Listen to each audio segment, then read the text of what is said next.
Dire qu'il m'a trompée toutes ces années, c'est difficile à croire. C'est inhumain. Il savait ce que Channing représentait pour moi. Il savait à quel point j'aimais notre bébé. Il a l'habitude de tout contrôler. C'est lui qui dirige tout. Ses puits de pétrole, ses bateaux, ses hôtels. Il n'a jamais pensé qu'on ne pouvait pas diriger la vie des autres. Il savait quel malheur c'était que de perdre un enfant quand il a perdu Channing. Il n'a pas songé que j'éprouvais la même chose quand il a pris mon bébé. Oh, ma petite chérie, je te comprends.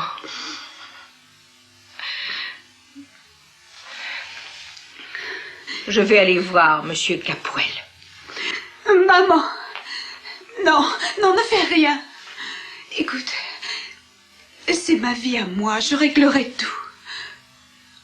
Je ne sais trop quoi te répondre. J'ai une envie folle d'y aller tout de suite, de lui jeter ma démission à la figure. Et papa te demanderait pourquoi? Oui, bien sûr. Qu'est-ce que tu vas lui dire? Rien du tout. Rien du tout. Il ne doit jamais rien savoir de toute mon histoire, maman, tu le promets. Tu crois que ce serait tellement terrible? Après tout, c'est son petit-fils à lui aussi. Et Ruben est un homme posé. Peut-être qu'il serait de bons conseils. Il serait fou furieux. Et il aurait du mal à le supporter. Ça le tuerait. Il ne comprendrait pas. Tu as raison. Maman, lui apprendre ce qui est arrivé ne ferait que compliquer encore la situation. J'aimerais tellement pouvoir t'aider. Mais je ne vois pas bien quelle est la solution. Je ne suis pas assez intelligente. Maman, je sais seulement une chose. Je veux retrouver mon bébé. Je me moque de tout ce qui se passera. Je finirai par savoir où il est. Je t'ai manqué? Non. Regarde, tiens. J'ai terminé mes mots croisés. Est-ce que tu crois que j'aurais pu y arriver avec toi? À moitié couché sur moi, en m'embrassant sans arrêt, et en me faisant des tas de choses un peu partout. Oh, pardon. Oh. Non, c'est rien, je suis un peu plus fragile que d'ordinaire. Tu vas te sentir bien mieux. Viens voir. Oui, un autre mot croisé? Non, lève-toi doucement. C'est un cas de conscience, on me donne l'ordre de désobéir aux ordres. On ne dira rien, Anthony.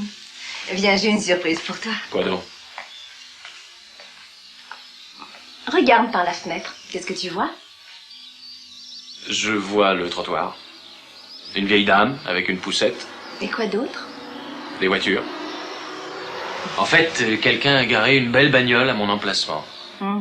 Elle est super. Ouais, c'est une Mercedes. Peter. Elle coûte sans doute très cher, mais elle doit pas être sur mon emplacement, voilà. Peter. Peter.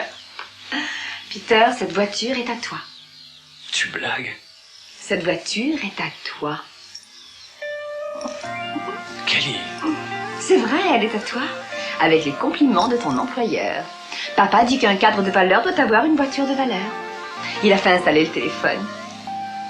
Elle est à moi, c'est bien vrai. Oui. Tu n'arrives pas à le croire? Tu veux dire qu'elle m'est tombée du ciel? Oh non, tu es mon futur époux. Tu es un des directeurs des entreprises Capwell. Tu l'as gagné.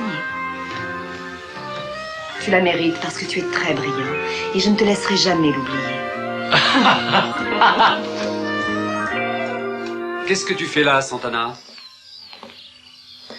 Excuse-moi, mais c'est une affaire personnelle. Si tu attends pour voir mon père, il ne va pas tarder, mais il sera occupé. Il a des ennuis avec ses forages au large. Il n'aura pas le temps de te voir. Il me verra. Oh, Santana, où as-tu trouvé cette confiance en toi? Je viens lui parler de quelque chose de très important et il est au courant. Tu m'impressionnes. Le puits est encore en feu. Pardon. Je dois absolument vous parler. Je lui ai dit que c'était impossible. Il le faut. Oui, ça suffit, Mason. Nous devons parler seul à seul. Mason, s'il te plaît.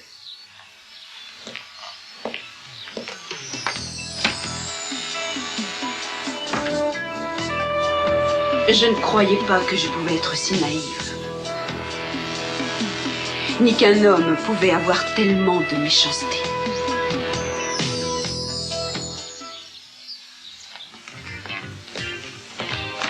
Merci d'être venu. Oui, j'ai pu me libérer. Papa a eu des problèmes avec un forain. Et Santana voulait lui parler, alors j'ai pu filer. Je t'ai appelé parce que je suis ennuyée pour toi. Oh, j'avais bien peur de ça. Laisse-moi te dire que ce matin, je me suis laissé emporter. C'était qu'un moment pénible et à présent, j'ai retrouvé mon calme. Je suis serein et décontracté comme d'habitude. Et ton boulot? Ça marche, on incarcère de la vermine à gauche et à droite. Et tu vas bientôt lancer ta campagne? C'est curieux que tu me demandes ça. C'est curieux. Oui, c'est curieux parce que j'y ai beaucoup réfléchi ces derniers temps. Et peut-être que tu peux lire dans mes pensées. Non, je ne crois pas en réalité.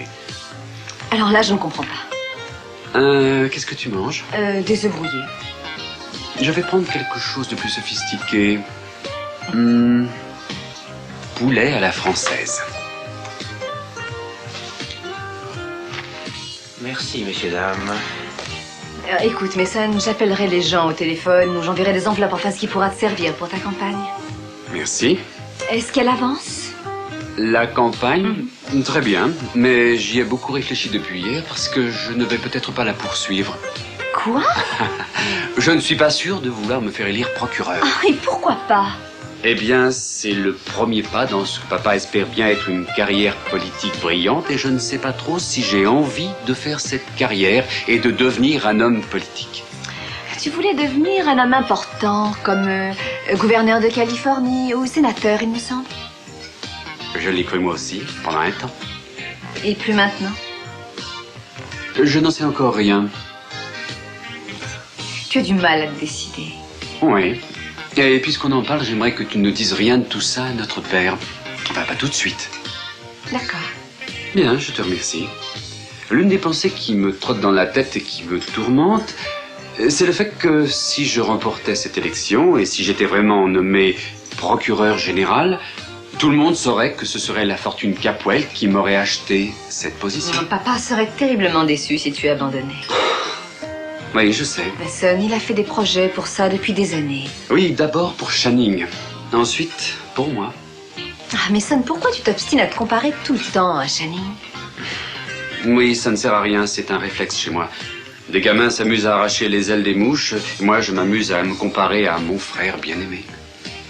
Notre père l'a nommé en proposant un toast à ma carrière.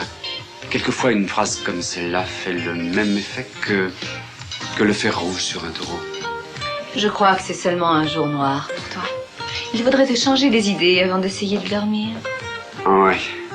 Je vais faire la foire toute la nuit. Tu dois la rejoindre? Comment elle s'appelle? Mademoiselle Patricia Hampton. Elle est pour moi très reposante. Une nuit avec elle et c'est une semaine au grand air. Alors que papa pense que c'est une traînée. Wow, elle est belle. Tu choisis très bien tes petites amies.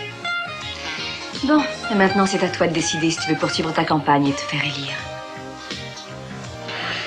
Je crois que tu me donnes la permission d'être enfin moi. Exactement. Tu en sais beaucoup plus sur moi que ce que je laisse dévoiler la plupart du temps, Kelly. J'aimerais bien que tu gardes pour toi tout ce que tu sais sur moi. Et que tu n'en dises pas un mot à ton futur mari, Peter. Fais-moi confiance. Tu aimes bien Peter, Mason? Oui, beaucoup. Je souhaite seulement qu'il t'aime pour toi-même et pas parce que tu es une Capwell. Excuse-moi, une fois qu'on a commencé à être francs l'un envers l'autre, difficile de se faire des politesses à nouveau.